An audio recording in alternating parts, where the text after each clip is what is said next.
3 సార్లు ముఖ్యమంత్రిగా చేసి ఈ రోజున భారతదేశంలో తెలుగువారు భారతీయులు ఎక్కడున్నా సరే దాంట్లో దాదాపు సగం వంతు తెలుగువారే ఉండటానికి ముఖ్య కారకులు. నాలెడ్జ్ ఎకానమీ అనేది ప్రాతిపదిక చేసుకుని దాన్ని దేశమంతా విస్తరించిన ఒక విజనరీ, అలాంటి అనుభవం గల ఒక పాలసీ మేకర్. నాకు సంపూర్ణమైన విశ్వాసం ఉంది అధ్యక్ష.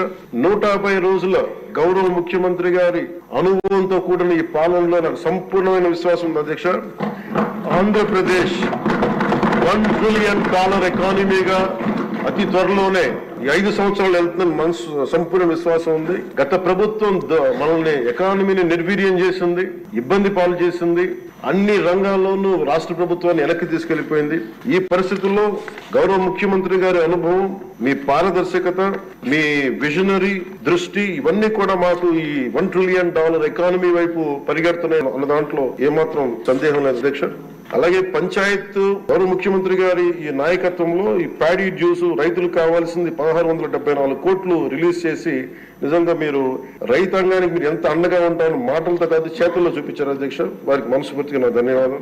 ముఖ్యంగా మిడ్ డే నేను అడిగింది ఏంటంటే ముఖ్యమంత్రి గారిని, డొక్కా సీతమ్మ గారి పేరు ఏదన్నా పథకాన్ని క్యాంటీన్ పెట్టండి అంటే ఆయన ఏకంగా దీనిలో నారాయణ గారికి కూడా ముఖ్యమంత్రి గారు ప్రత్యేకంగా నా ధన్యవాదాలు తెలియజేస్తున్నాను అధ్యక్ష. మధ్యాహ్న భోజన పథకాన్ని విద్యార్థులు మధ్యాహ్న మిడ్ డే మీల్ స్కీమ్ కి డొక్కా సీతమ్మ గారి పేరు పెట్టడం మనస్ఫూర్తిగా వారి చేతులెత్తి నేను నా మనస్ఫూర్తి గారికి కృతజ్ఞతలు తెలియజేస్తున్నాను అధ్యక్ష. అలాగే ఇలాంటి స్ఫూర్తి చూసి నాకు కూడా వ్యక్తిగతంగా నేను ముఖ్యంగా ఆయన లీడర్షిప్ ఎబిలిటీ, ఒక క్రైసిస్ వచ్చినప్పుడు ఒక నాయకుడు ఎలా ఉండాలి, ఒక వరదలు వచ్చినప్పుడు ఎలా ఉన్నారనేది మనకి విజయవాడ బొడిమేరు వరదలప్పుడు అసలు ఆయన చూపించిన నాయకత్వ పటిమ ఇవన్నీ చాలా ఆదర్శనీయం అధ్యక్ష. మేము వెళ్ళి చొక్కా మడిచి ఆయన దిగి బురదలో నడిచి దిగి ఆయన అవసరం లేదు, ఆయన చేయించవచ్చు. కమాండ్ సెంటర్ లో కూర్చొని చేయగలిగే సత్తా ఉండి కూడా మా అందరికీ ధైర్యం నింపడానికి, మా అందరికీ భరోసా నింపడానికి, ప్రజలకు ఆ భరోసా ఇవ్వడానికి ఆయన నడిపించిన తీరు యంత్రాంగాన్ని చాలా అభినందనీయం అధ్యక్ష. ప్రత్యేకించి సోషల్ మీడియాకి సంబంధించి అసలు ఇంట్లో ఆడబిడ్డలు బయటికి రావాలన్నా గానీ ఊళ్ళల్లో ఆడపిల్లల అధ్యక్ష ఈ అలవాటు అయిపోయి, గత ప్రభుత్వం చేసిన అలవాటు అయిపోయి ప్రతి ఒక్కళ్ళు ఒక ముఖ్యమంత్రి స్థాయి వ్యక్తిని బూతులు తిట్టడం, అన్ని తిట్టిన తర్వాత కూడా వాళ్ళకి అలవాటు అయిపోయి ఇంకెవరు తిట్టాలో తెలియక స్థానికంగా ఉన్న ఆడపిల్లల మీద కూడా వీళ్ళు అవాకులు చవాకులు పేలి పచ్చి బూతులు తిడతా ఉంటే ఎవరికి చెప్పుకోలేక వాళ్ళు ఇబ్బంది పడతా ఉంటే బయటికి రాలేకపోతున్నారు. క్రైమ్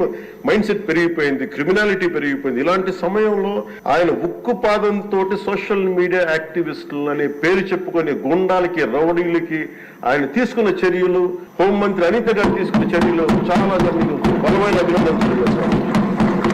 ఇదే కొనసాగాలని కోరుకున్నాను అధ్యక్ష. This should be a continuity of the our entire governance. మన అడ్మినిస్ట్రేటివ్ లో ఒక భాగం అవ్వాలి అధ్యక్ష. మనస్ఫూర్తిగా వారికి నా ధన్యవాదాలు తెలియజేసుకుంటూ గౌరవ ముఖ్యమంత్రి గారికి నేను మాటిస్తున్నాను, మేము చేయాల్సిన పనులు ఎప్పటికప్పుడు మీరు మాకు ఆదేశాలు ఇవ్వండి సార్. మాకు ఏ శాఖ అయితే తీసుకున్నామో ఆ శాఖల్ని సమర్థవంతంగా వారి విజన్ కి తగ్గట్టుగా పనిచేయడం అధ్యక్ష. ఇవన్నీ కూడా మేము ఆయన ఏ కళనైతే కన్నారో ఆ కళను నెరవేర్చడానికి పూర్తి చేయడానికి మేము అందరం సంసిద్ధంగా ఉన్నామని తెలియజేసుకుంటూ, మీరు 5 సంవత్సరాలు కాదు గౌరవ ముఖ్యమంత్రి గారు తెలియజేస్తున్న అధ్యక్ష, మీరు ఇంకొక దశాబ్దం కూడా ఈ రాష్ట్రానికి ముఖ్యమంత్రిగా కొనసాగి ఉంటామని తెలియజేస్తున్నారు.